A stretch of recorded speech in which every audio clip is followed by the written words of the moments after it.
nafanya mambo mengine ya maisha, lakini muziki kuna wakati unakuja kufanya.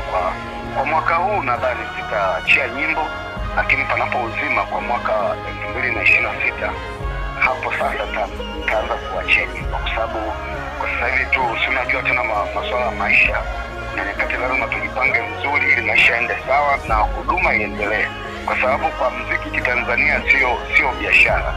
Ile ingekuwa ni biashara, kiukweli ningesema ngoja niweke nguvu kubwa ili pesa iweze kuingia, lakini huku kwa muziki wa Tanzania unaweka pesa nyingi zinaenda, lakini wewe uingizi chochote. Kwa hiyo ni lazima ufanye kazi zingine ili upate pesa, alafu ndio ufanye muziki. Sasa rafiki zako wengi pia wameachia nyimbo, kina Zaina pamoja na Happy Mlinga, pengine unaweza kuwazungumzia? Kiuhalisia wanafanya vizuri sana. Happy Mlinga anafanya vizuri sana. Kuna dada ambaye kiuhalisia hadi kila siku anazidi kufanya vizuri. Zaina Neema pia anafanya vizuri kule Canada. Kwa hiyo nyimbo zao kiuhalisia, japo Zaina Neema yuko Canada, nyimbo zake nyingi zinapigwa sana kwa Tanzania, kwa hiyo inakuwa vizuri sana. Pia Happy Mlinga watu wanafanya vizuri. Mimi nazidi kwa support kwa namna ninavyoweza, na naamini ni waimbaji wenzangu na wakubali sana kiukweli. Sawa, unaona pia Happy amekuja na amejibu maombi moja, wimbo ambao uko kwenye YouTube unapatikana, pengine una lipi la kuzungumza?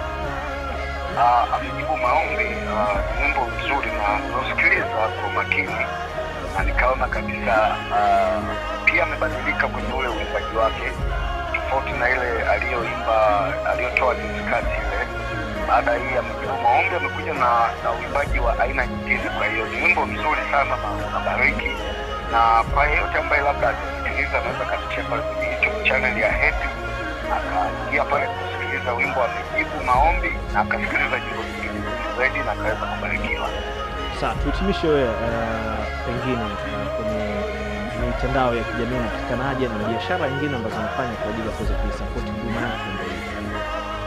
Asante sana. Kwa mitandao ya kijamii napatikana kama upande wa Facebook napatikana kama Justin Nyaruke, alafu Instagram napatikana kama official Nyaruke Justin, TikTok napatikana kama Justin Nyaruke 3. Pia kule YouTube na channel zangu kama mbili, kuna moja inaitwa Free Gospel na nyingine inaitwa Gospel Vibe. Hizo ndo channel zangu ambazo napatikana, na mtandaoni ndo napatikana hivyo.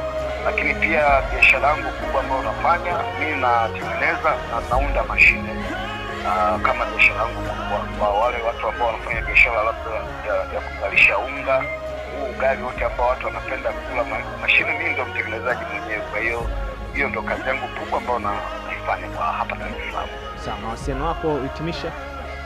Asante. Mawasiliano yangu mimi napatikana kwa nambari 0685 40 50 99, 0685 40 50 99. Hii namba iko WhatsApp, pia mtu anaweza kanipigia tu kwa kawaida, inapatikana sana. Sawa, shukrani sana Nyaruke, uwe na siku njema. Asante sana kaka, Mungu akubariki sana.